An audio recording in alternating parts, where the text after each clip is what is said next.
She killed him, then threw parties in his house. This woman murdered a guy and then threw parties in his house for like weeks afterwards and drove around in his nice cars and stuff. Now the woman's name is Jordan, and Jordan is 21 when all this starts, and she's living in Idaho. And here's the thing about Jordan. She doesn't really have a lot going on. Like, she doesn't even have a job.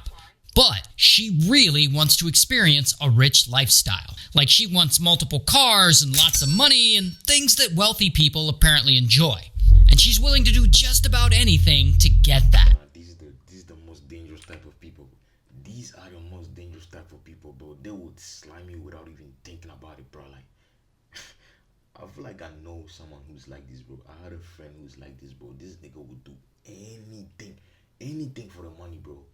Thank God that nigga's not in my life no more. This nigga will do anything. He will sell you out like this for money, bro.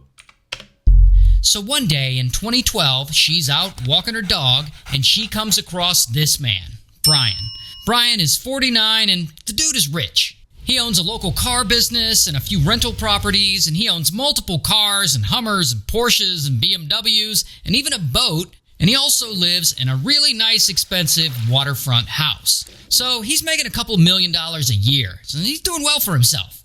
Now, Jordan, she's known about Brian for a while. I mean, she apparently knows that he's a wealthy guy. And she also figures out that he has a reputation for being a really nice guy. And most importantly, that he lives alone.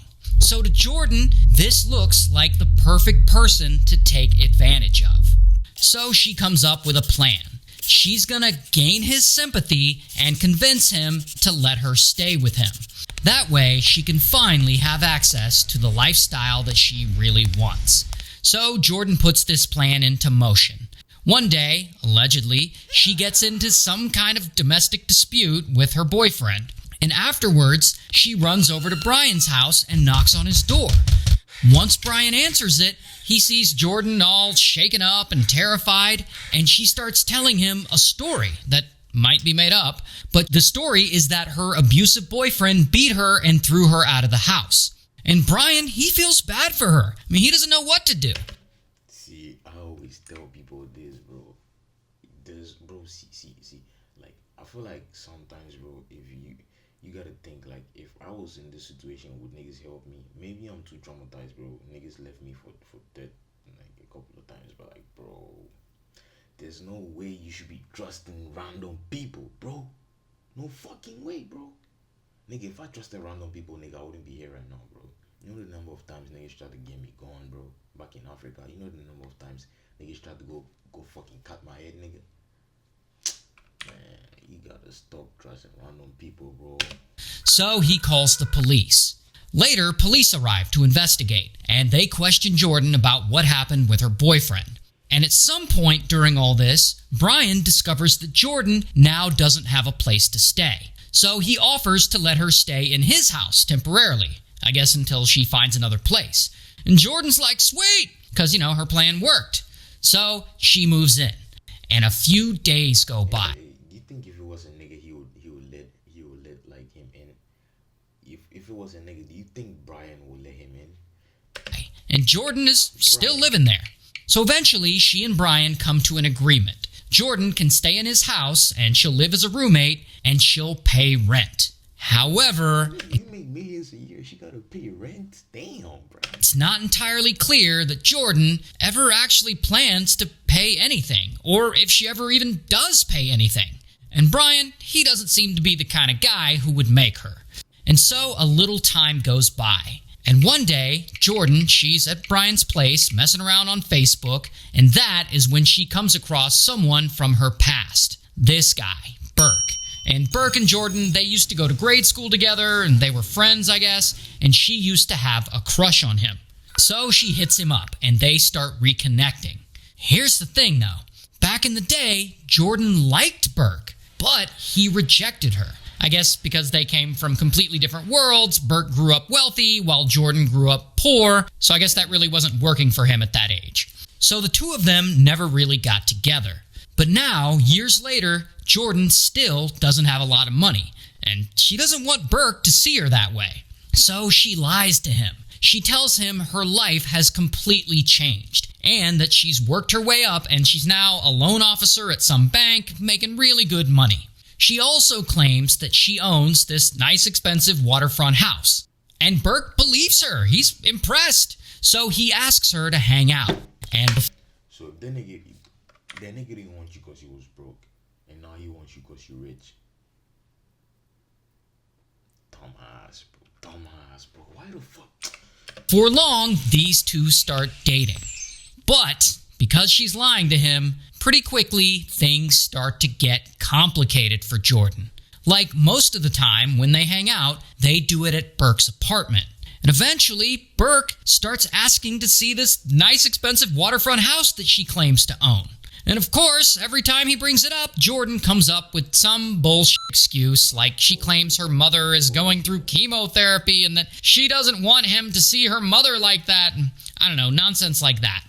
But she knows that she can't keep giving these excuses. Sooner or later, Burke is gonna see the house. And when that happens, he'll probably meet Brian because, Brian's still living there, and he'll see that Jordan's been lying to him this whole time. So Jordan decides that the best way to deal with this issue is to get rid of Brian. And the best way to get rid of Brian is to murder him. So one night, she and Brian are hanging out in his bedroom, and suddenly, out of nowhere, she pulls out a pistol, and blam, she shoots him, and this, unfortunately, kills him. Then she wraps his body in a tarp, and she hides it in the crawl space underneath the house. After that, in his own house, nigga go slimed out, and then he go buried under his own house, bro. she steals about $1,000 in cash that he had lying around. So now Jordan finally has this nice expensive house on the waterfront all to herself. And immediately she invites Burke over to show it off. And they hang out, and they chill in the hot tub, and then they decide to throw a little party. So they invite a couple of their friends over, and there's lots of alcohol and pizza and I was just hoping somebody found this shit and bring it, bro. and other drugs, and Jordan pays for all of it, with Brian's money that she stole, of course. And pretty quickly, Burke moves in there. And, this guy, he doesn't know that there's a dead body under the house or anything like that. He just moved in. He thought she owned it.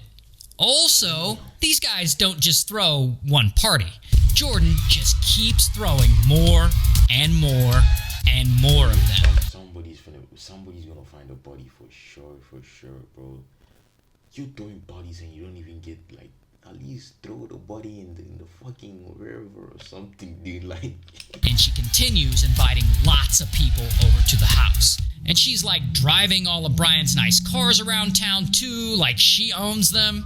Meanwhile, Brian has a daughter, and she's noticed that she hasn't heard from him in a while, and she's been trying to reach him. And she calls him, but the calls, they don't go through. Then she starts texting him. But Brian's phone is actually with Jordan because she took it, and she's the one seeing all these messages. So Jordan starts pretending to be Brian, and she uses Brian's phone to reply to his daughter. And she's like, "Hi, I've been in Nevada, and I won't be around until later. My good friend Jordan is in the house. I can't talk right now. There's no service." But something about the whole situation doesn't feel right to Brian's daughter. The way the message is written, it just doesn't sound like him at all. But still, she hopes it's all just a misunderstanding and that Brian will get back to her soon. And 3 weeks go by, and she still hasn't heard anything else from her dad. And at this point, Brian's daughter has had enough. She knows something is definitely wrong. So she drives all the way to her dad's house to check on him. When she arrives, she finds that the whole place is trashed, like someone had been throwing parties there. So she knocks on the front door, and Jordan answers. And she introduces herself as Brian's daughter, and she asks where her dad is. And that is when Jordan starts freaking out. She wasn't ready for any of Brian's kids to show up. So boom, she bolts out the door, and she runs away. Dumbass. Just dumb, bro. Just stupid. You at least plan this shit out, gang. This is death we're talking about, bro. You think it's just a fucking GTA movie? You can just blam the nigga, hide him under the house and squids, bro. This ain't GTA, nigga. Plan this shit out at least, nigga. If you gonna fuck shit up this bad, nigga, fuck it up good. Don't fuck it up like, don't do a shabby job at it. I mean, well, yeah. Wait, hold on. Do a shabby job so you can get caught, bitch. And Brian's daughter's like, well, that was weird. And she calls the police. Yup. So then police arrive and they start looking for Brian. Of course, he's nowhere to be found because he's under the house. And so they track his phone to a local Walmart parking lot. So they go to that parking lot and there they find Jordan. Fucking way she took the phone with her, bro. This woman is stupid. Stupid as fuck. As fuck, bro. You left the trace back to you. Who has Brian's phone. So they bring her in for questioning and she like bullshits them and gives them all kinds of excuses, but eventually she confesses that Brian is actually dead and that she hid his body underneath the house. And so, bam, they arrest her. Here's her mugshot.